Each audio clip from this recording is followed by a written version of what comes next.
الحمد لله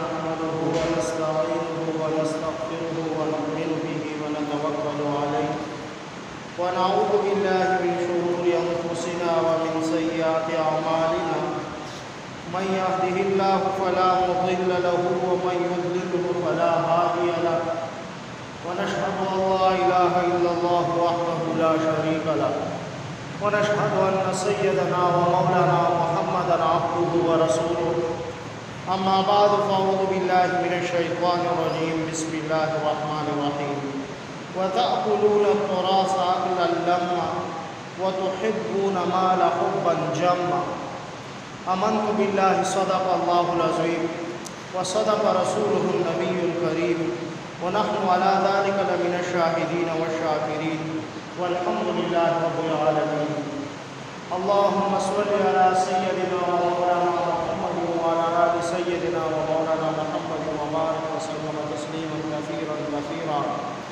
اما بعد بزرگان محترم سورہ فجر کی دو آیات کریمہ میں نے آپ کے سامنے تلاوت کی ہے۔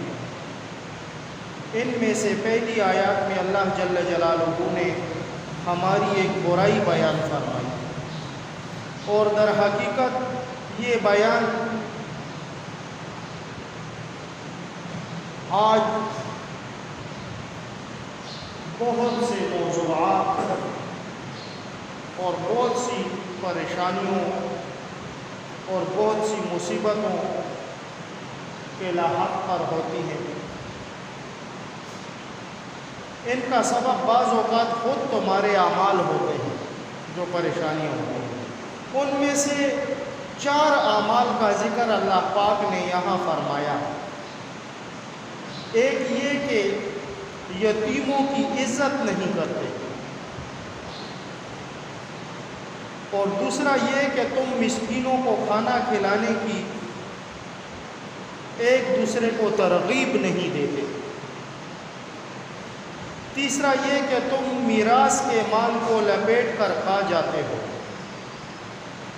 اور چوتھا یہ کہ تم مال سے بہت زیادہ محبت کرتے ہو، مال سے بہت زیادہ محبت کرتے ہو۔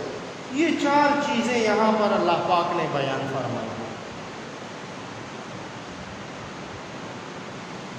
میراث کے بارے میں پہلے بھی میں نے کہیں بیانات کیے ہیں، لیکن وہ مختصر تھے، اور اس کے بارے میں میراث کے بارے میں بھی کتنی خرابیاں ہمارے معاشرے کے اندر پیدا ہوتی ہیں اور پیدا ہو جاتی ہیں، اور اس میں کتنے فسادات اور کتنے نقصانات ہوتے ہیں۔ اس کے اثرات پورے معاشرے میں پھیلے ہوئے ہیں، اور حرام خوری کی ایک فضا بنتی ہے پورے معاشرے میں، جو معاشرے کے لیے ملحق اور تباہ کن ہوتی ہے۔ پھر اللہ جل جلالہ نے انسانی بیماریوں کا ایک بنیادی سبب اور اصل جڑ بیان فرمائی۔ فرمایا وَتُحِبُّونَ الْمَالَ حُبًّا جَمًّا، یعنی تم مال سے بہت زیادہ محبت کرتے ہو۔ یہ مال سے بہت زیادہ محبت کرنا یہ بنیادی بیماری ہے، جس کے نتیجے میں ساری خرابیاں پیدا ہوتی ہیں۔ یہ بڑی اہم اور بنیادی بات ہے جو اللہ تعالیٰ نے اس آیات کریمہ میں بیان فرمائی، اور دنیا کی محبت تمام گناہوں کی جڑ ہے۔ دنیا کی محبت تمام گناہوں کی جڑ ہے۔ حضور نبی کریم صلی اللہ علیہ وآلہ وسلم نے فرمایا حب الدنیا رأس کل خطیئۃ، یعنی دنیا کی محبت ہر گناہ، ہر غلطی، ہر خرابی کی بنیاد ہے۔ کچھ نہ کچھ محبت تو انسان کو اپنے مال سے ہوتی ہے، اور قرآن نے ایک جگہ پر خود بھی بیان فرمایا زُیِّنَ لِلنَّاسِ حُبُّ الشَّهَوَاتِ مِنَ النِّسَاءِ وَبَنِينَ وَالْقَنَاطِيرِ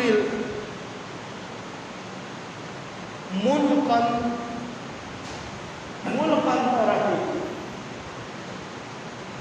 من الذهب والفضة وقیل. سورہ آل عمران ہے یہ. اللہ جل جلالہ نے فرمایا کہ یعنی انسان کے دل میں دنیا کے ساز و سامان کی محبت مزین کر دی گئی. دنیا کے ساز و سامان کی محبت مزین کر دی گئی اور یہ بہت اس کی فطرت میں داخل کر دی گئی ہے کہ فطرتاً انسان ان چیزوں سے محبت کرتا ہے. اگر یہ محبت بالکل نہ ہو تو پھر انسان روزی کیسے کمائے گا؟ پھر انسان تجارت کیسے کرے گا؟ اس لیے کہ انسان تجارت اس لیے کرتا ہے کہ تاکہ اس کو کچھ مال حاصل ہو.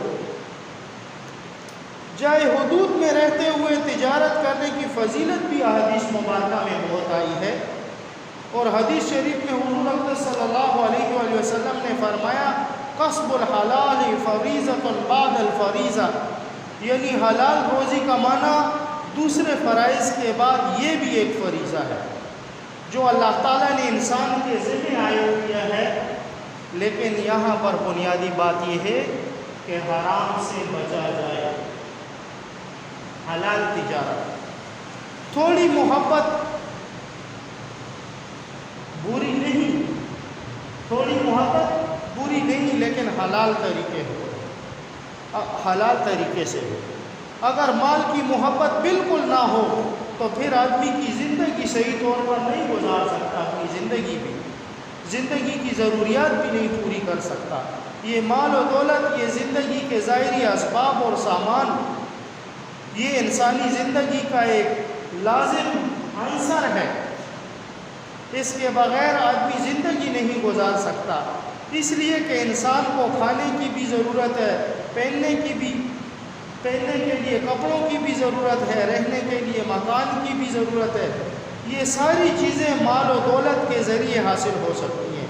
اس لیے فی جملہ مال کی اتنی محبت جس کے نتیجے میں انسان اپنی ضروریات پوری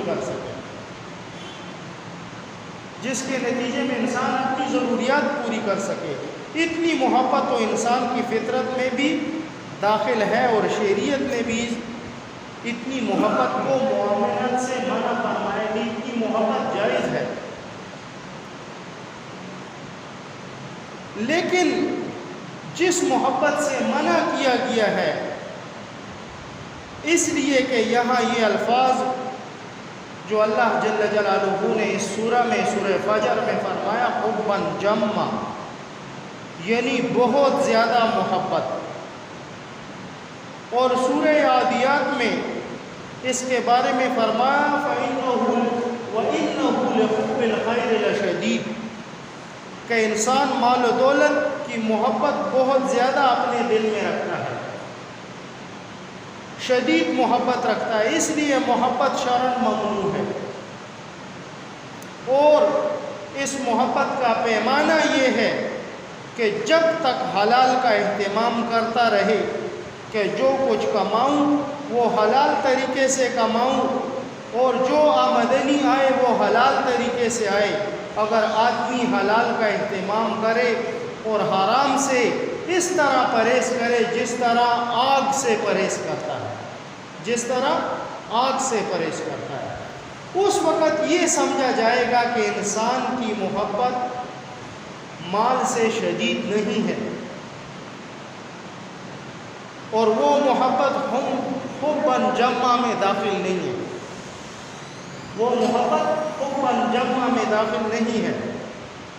لیکن اگر مال کی محبت انسان کو حرام کی طرف لے جائے، حرام آمدنی کی طرف لے جائے، تو یہ ہے وہ محبت جو ممنوع ہے، جس کو گناہ کی جڑ قرار دیا اور جس کو حبا جما کہا گیا ہے. اب مال کی محبت کیسی ہے؟ بعض ایک وقت دنیا کے ہوس اور مال کی لالچ میں آ کر لوگ اپنے ماں باپ کو بھی رسوا کر دیتے ہیں. اسی وجہ سے قرآن نے اس کی معاملت فرمائی کہ منع فرمایا. دنیا کی محبت میں آ کر وہ باپ جو تمہارے لیے پوری زندگی اپنی زندگی اس نے گزار دی صرف کہ میرے بچے ہیں ان کے لیے میں کماؤں، یہاں تک کہ وہ بڑھاپے تک پہنچ آیا، یا ماں ہے وہ بوڑھی ہو گئی اور بڑھاپے کی حالت تک آ گئی۔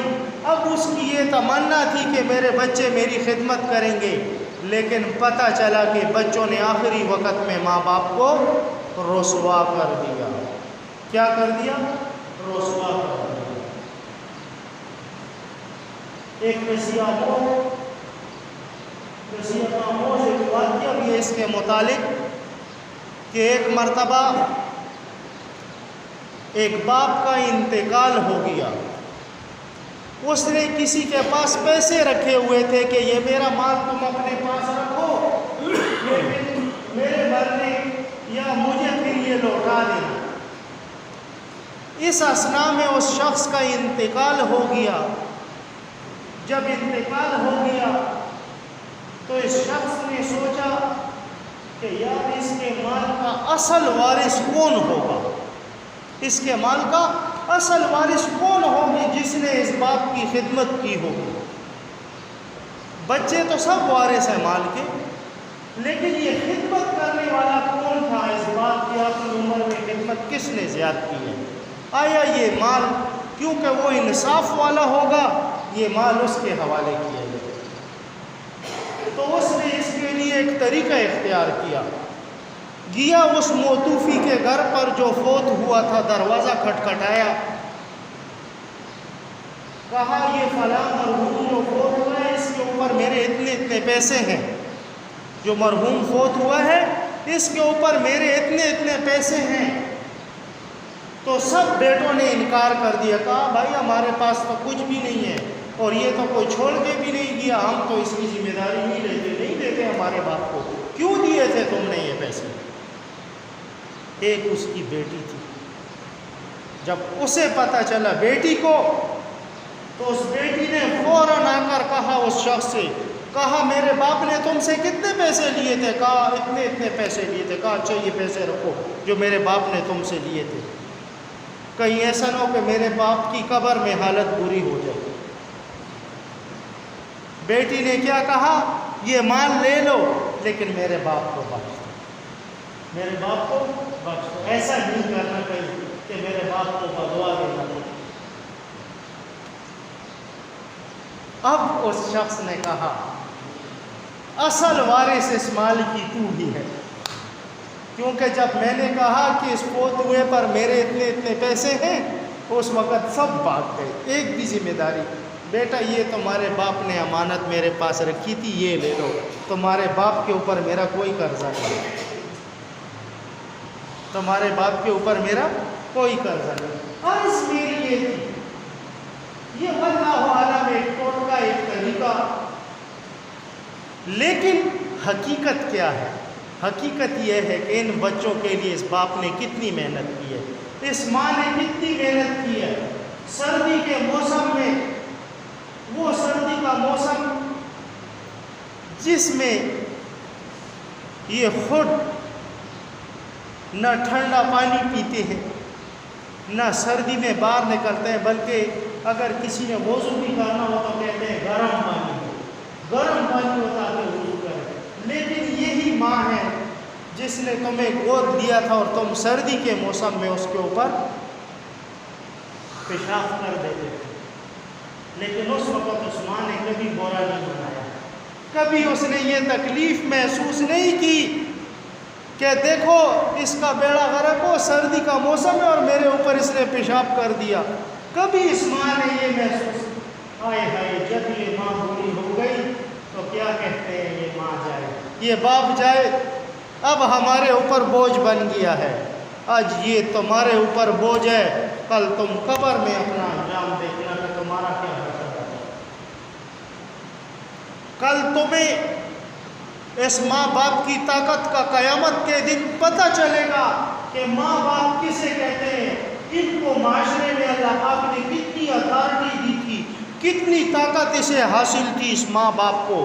آج تم ایک معمولی سے آفیسر کے پاس اسٹیمپ یا دستخط کے لیے جاؤ تو تمہیں اس کی کتنی فارمیلٹی پوری کرنی پڑتی ہے، بھائی یہ شرائط پر تم پورے ہو یا نہیں. لیکن کاش وہ تمہارا ماں باپ، وہ باپ جس نے بغیر کسی شرط کے تمہاری پرورش کی اور تمہیں اپنے سینے سے لگایا، اپنی ساری محبتیں تمہارے اوپر قربان کر دی، لیکن کاش کہ تم بھی وَتَأْكُلُونَ التُّرَاثَ أَكْلًا لَمًّا وَتُحِبُّونَ الْمَالَ حُبًّا جَمًّا کے اوپر کاش تم نے عمل کیا ہوتا. دنیا کی محبت اور مال کی محبت تم نے اپنے دل میں نہ بیٹھائی ہوتی، تم مسکین کو بھی پہچانتے، تم یتیم کو بھی پہچانتے. ہائے ہائے تم کاش حقوق العباد کو صحیح طریقے سے سمجھتے. لیکن میرے دوستو، حقوق العباد کو سمجھنا یہ بے انتہا ضروری ہے. آج ہمارے اندر بہت ساری کمیاں ہیں، بہت ساری. اگر پہلی قسم کی محبت یعنی مال کی محبت حد کے اندر ہے، حدود سے باہر نہیں ہے، مثلا ایک جگہ سے آدمی کو حلال طریقے سے 10 روپے مل رہے ہیں اور دوسری جگہ سے حرام طریقے سے 10,000 روپے مل رہے ہیں، تو انسان 10 روپے کو ترجیح دے گا اگر وہ حقیقتی انسان ہو اور اپنے آپ کو ایمان والا کہے. اس 10,000 کی لالچ نہیں کرے گا، اور جب 10,000 کی لالچ کرے گا تو اس کو علماء نے لکھا ہے کہ یہ آگ کے انگارے لے رہا ہے. یہ کیا لے رہا ہے؟ آگ کے انگارے لے رہا ہے. ایک روایت میں آتا ہے آقا علیہ السلام نے فرمایا کہ اگر آدم کے بچے کو ایک سونے کا محل بھی دیا جائے تو وہ کہے گا ایک دوسرا ہوتا. وہ کیا کہے گا؟ ایک دوسرا ہوتا. یعنی دنیا کی ہوس اور محبت یہ ہمارے دل میں اتنی ٹوٹ ٹوٹ کر بھر گئی ہے کہ انسان جس سے پوچھو تو ایک بات کہے گا مال کی کمی ہے. ایک ہی بات ہوگی اس کے پاس، مال کی کمی ہے. چاہے وہ کتنا پیٹ بھر کر کیوں نہ کھائے، چاہے وہ کتنے بڑے بنگلے میں کیوں نہ رہے، لیکن پھر بھی یہ مال کا فتنہ اس کے دل کے اندر بیٹھا ہوگا اور یہ کیا کہے گا یہ مال اور بھی ہو. حضور نبی کریم صلی اللہ علیہ وآلہ وسلم نے فرمایا تو یہ کیا کہے گا ایک دوسرا بھی ہو. ایک سونے کا پہاڑ اسے دیا جائے یا ایک مال اسے دیا جائے تو یہ کیا کہے گا ایک دوسرا بھی ہوتا. لیکن یہ الفاظ اگر جس کی زبان پر ہو الحمدللہ، شکر ہے اللہ پاک کا، تو یاد رکھو اللہ جل جلالہ اس الفاظ سے بہت خوش ہوتا ہے. کاش کے مسلمانوں کی زبان پر یہ الفاظ ہوتے کہ اللہ کا شکر ہے، نہ کہ ناشکری کے الفاظ ہوتے. تو بنیادی جو بات میں نے کرنی تھی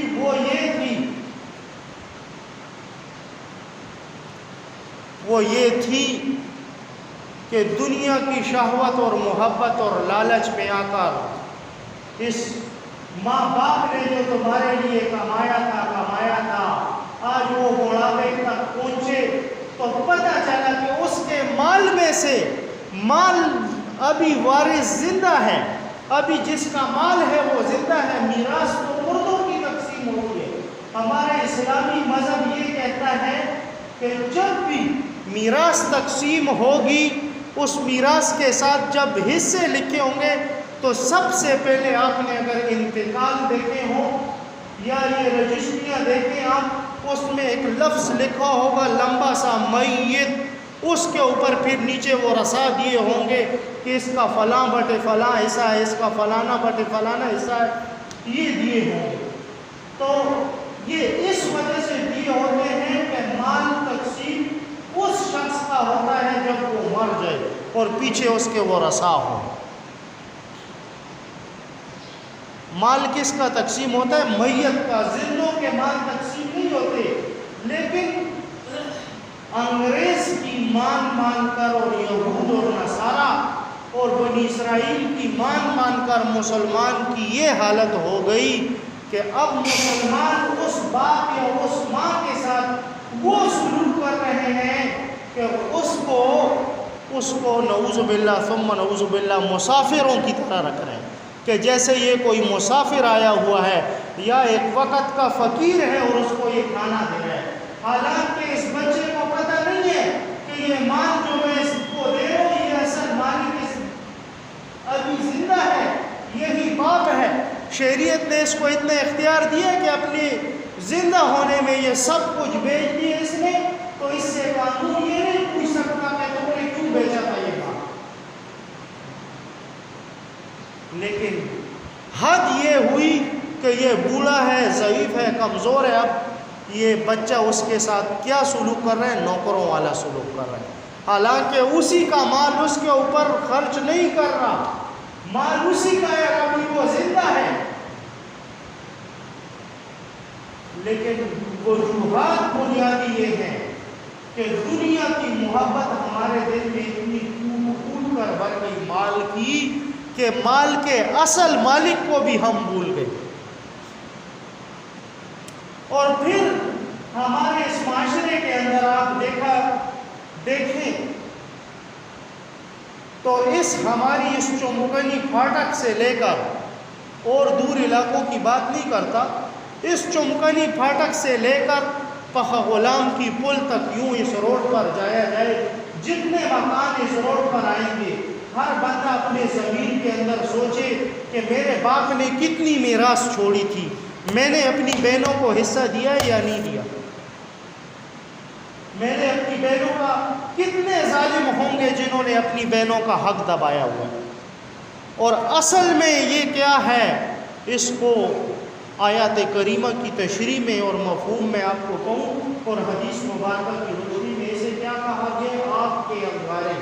کیا کہا گیا؟ آگ کے انگارے۔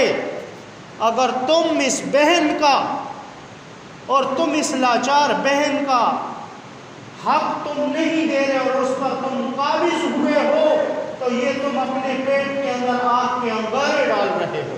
کیا ڈال رہے ہو؟ آگ کے انگارے اپنے پیٹ کے اندر ڈال رہے ہو۔ یا وہ ماں ہے جو بیوہ ہو گئی، اس کا شوہر مر گیا، شریعت نے اس کا بھی کچھ حصہ لکھا ہے، اگر تم نے اس کے حصے کے اوپر بھی قبضہ کیا تم اپنے پیٹ کے اندر آگ کے انگارے ڈال رہے ہو۔ کیا ڈال رہے ہو؟ آگ کے انگارے۔ اور کل قیامت کے دن اس مال کا تم نے جواب دینا ہے۔ دنیا کی محبت نے ہمیں اتنا دیوانہ بنا دیا، اتنا دیوانہ بنا دیا کہ وہ درزی کے متعلق آتا ہے نا، درزی کو شلوار دی تو پاجامہ بنا دیا۔ تو عرض میری یہ تھی کہ دنیا کی محبت میں ہم ایسے ہو چکے ہیں جیسے درزی اتنی محبت میں ہے کہ شلوار کی جگہ اس نے پاجامہ بنا دیا، تو ہم بھی اتنی محبت میں آئے کہ ہم بھی وہ شلوار اور پاجامے کے فرق کو بھول گئے۔ تو میرے دوستو عرض میری یہ تھی کہ کبھی کبھی اس قبرستان خدارہ چکر لگایا کرو اور صرف اس نیت سے جایا کرو کہ میں جا رہا ہوں اس قبرستان عبرت لینے کے لیے۔ کس کے لیے؟ عبرت لینے کے لیے۔ اور نظر دوڑایا کرو کہ اس قبرستان کے اندر کتنے سردار اور کتنے خان پڑے ہوئے ہیں، کہاں گئے وہ اور کہاں گیا ان کا مال، کہاں گئے وہ سردار اور کہاں گئی ان کی خانیاں اور نوابیاں اور کہاں گئے ان کے مال۔ سمجھ آتی؟ تو میرے دوستو عرض میری یہ ہے کہ دنیا کے ساتھ محبت کرنی چاہیے، لیکن حد تجاوز، حدود کو کراس نہیں کرنا چاہیے، حدود سے آگے نہیں جانا چاہیے۔ حدود سے آگے جاؤ گے تو تم اللہ اور اس کے رسول کے حکم کو بھول جاؤ گے، اور جب بھول جاؤ گے تو یاد رکھو کہ پھر وہی بات آئے گی کہ آپ کے انگارے ہوں گے اور تم ہوں گے۔ ایک شیخ تھا، ایک استاد تھا، شیخ الحدیث، بہت بڑا بزرگ، زمانے کا ولی، زمانے کا غوث، بہت تقویدار اور پرہیزگار۔ اس نے ساری زندگی قال قال رسول اللہ اور اللہ کے حکم کے مطابق گزاری۔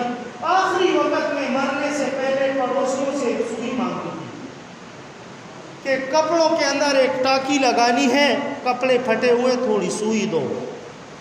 سوئی اس نے مانگی, حسب دستور اس کپڑے کو سی لیا اس نے, وہ سوئی بھول گیا, پڑوسی کو سوئی دینا بھول گیا. وفات ہو گئی اسی رات اس شخص کی. جب فوت ہو گیا, فوت ہونے کے بعد ایک شاگرد کو خواب میں آیا. شاگرد نے کہا استاد جی یہ تمہاری کیا حالت ہے؟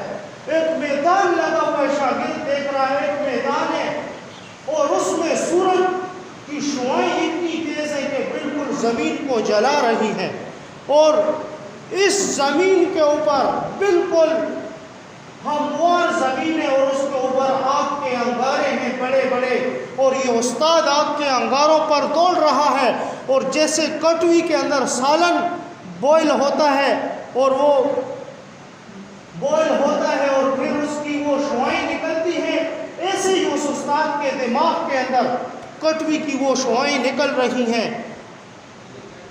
شاگرد نے بہت پریشانی کے ساتھ استاد سے پوچھا کہ استاد جی تم تو اللہ کے بڑے ولی تھے, یہ تمہارے ساتھ کیا معاملہ ہو رہا ہے, یہ وجہ کیا ہے؟ کون سا ایسا قصور استاد جی تم سے ہوا ہے کہ اللہ کی اتنی بڑی پکڑ میں تم آئے ہو؟ زمانے میں تو تم بڑے پیر اور بزرگ تھے, لوگ تمہارے پاس بیعت کے لیے آتے تھے, لوگ تم سے دعائیں کروانے کے لیے آتے, آج تمہاری یہ حالت کیوں ہے؟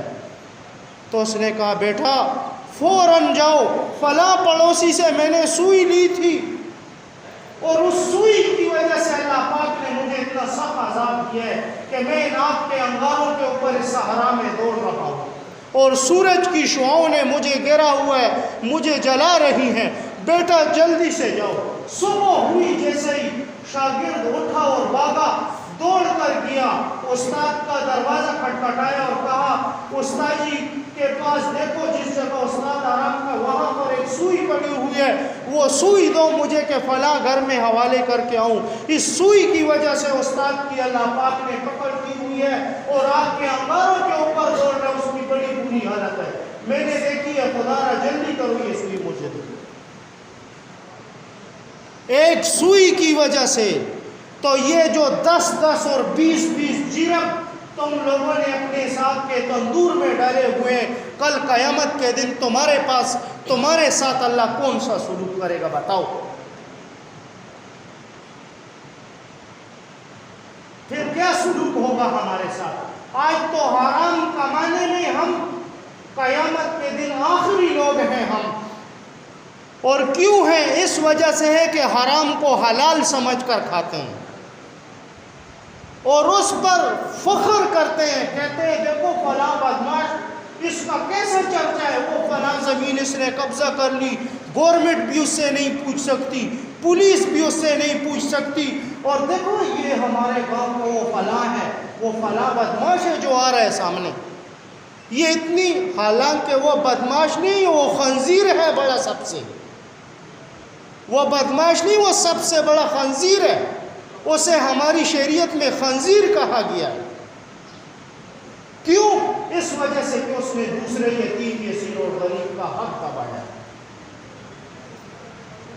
اس نے دوسرے غریب کا حق دبایا ہے. اسی وجہ سے یہ آیات میں نے آپ کے سامنے تلاوت کی تھی, حباً جما, دنیا کی محبت اتنی کثیر نہیں ہونی چاہیے تمہارے دل میں کہ دوسرے کا حق بھی دبا جاؤ, دوسرے کا مال کھانے میں بھی تمہیں تکلیف نہ ہو, ایسے کھاؤ جیسے تمہارے باپ کی میراث ہے.